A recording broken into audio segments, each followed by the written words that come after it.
आणि ही जी आई आहे, हागाराविषयी आपण खूप नकारात्मक भूमिका पुष्कळदा घेतो.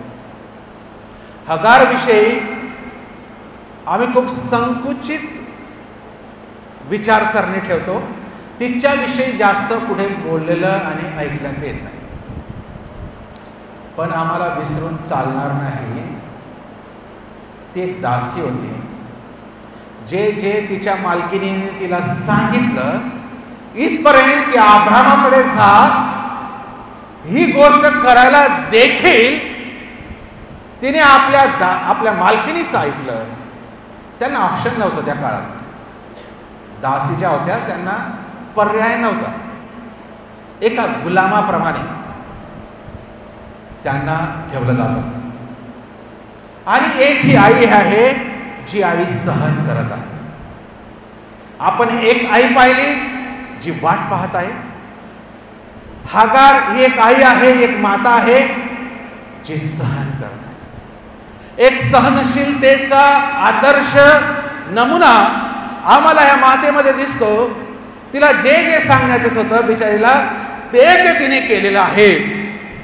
आणि या सारेने जेव्हा ती विश्वास ठेवत नव्हती देवाच्या वचनावर, त्या आधीच्या काळामध्ये सारेनेच तिचं काही घेणं देणं नाही या स्टोरीमध्ये, पण तिला हिने अब्रामाकडे पाठवलं. कोणाची चुकी होती?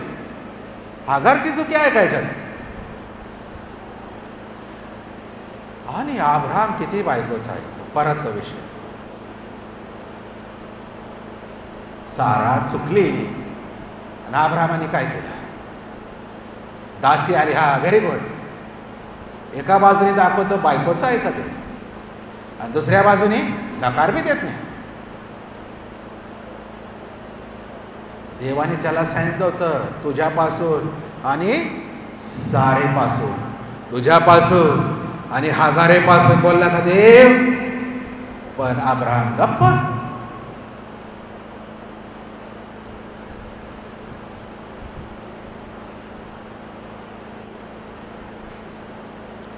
बायको खुश आहे, त्याला असं दाखवत आहे, पण किती मोठा प्रॉब्लेम झाला.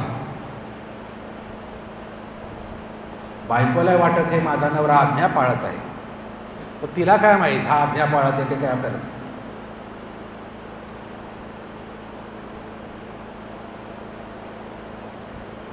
आणि ती तरी गेली, एक सहन करणारी आई ती गेली, अब्रामाकडे गेली.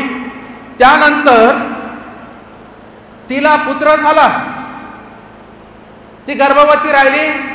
सारा तिचा द्वेष करू लागली, साराला तिचा राग यायला लागला. अरे तूच पाठवलं आणि तूच आता द्वेष करते, तूच आता राग करते.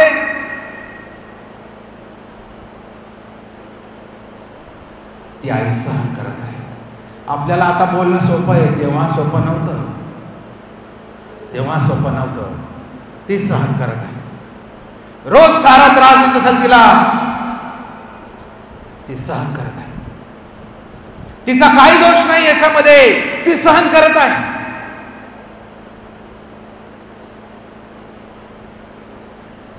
ती अब्रामाच्या मुलाची आई होऊनही तिला तो अधिकार, पत्नीचा दर्जा, प्रथम स्थान तिला मिळणार नाही.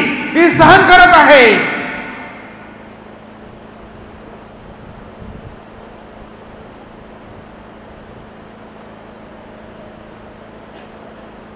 तिला जो मुलगा झाला त्याचं नाव इश्माईल ठेवण्यात आलं, त्यांना हाकलण्यात आलं. वाचूया उत्पत्ती 21.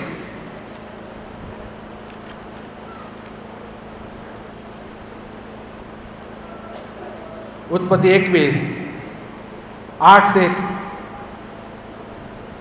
21. तो बाळ मोठा झाला तेव्हा त्याने त्याचे दूध तोडले. इसहाकाचे दूध तोडले त्या दिवशी अब्रामाने मोठी मेजवान दिली. हागार मिस्रीनीस अब्रामापासून झालेल्या मुलाला खिदळताना सारेने पाहिले. तेव्हा ती अब्रामास म्हणाली, या दासीस व हिच्या मुलास घालवून द्या. माझा मुलगा इसहाक याचबरोबर या दासीचा मुलगा वारस नसावा. अब्रामास आपल्या मुलासंबंधी ही गोष्ट फार वाईट वाटली. तेव्हा देव अब्रामास म्हणाला, हा मुलगा व तुझी दासी यांच्या संबंधी तू वाईट वाटून घेऊ नको. सारा तुला जे काही सांगते ते सत्य आहे, कारण तुझ्या वंशाचे नाव इसहाकच चालविणार. या दासीच्या मुलापासून मी एक राष्ट्र निर्माण करेन, कारण तो तुझे बीज आहे. नंतर अब्रामाने मोठ्या पहाटे सुटून भाकरी व पाण्याची मसक आणून हागायाच्या खांद्यावर ठेवली आणि तिचा मुलगा तिच्या हवाले करून तिला रवाना केले. ती निघून बैरशेबाच्या रानात भटकत राहिली.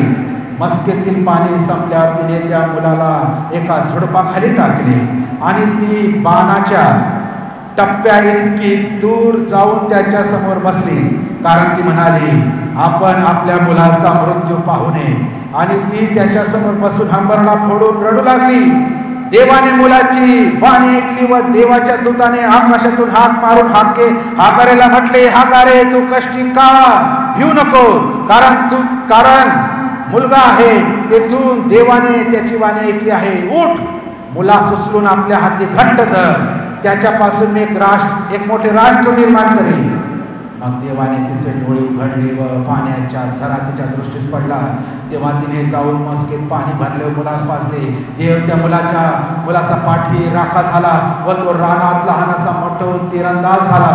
तो पारानाच्या रानात वस्ती करून राहिला आणि त्याच्या आईने त्याला मिसर देशातली बायको करून दिले.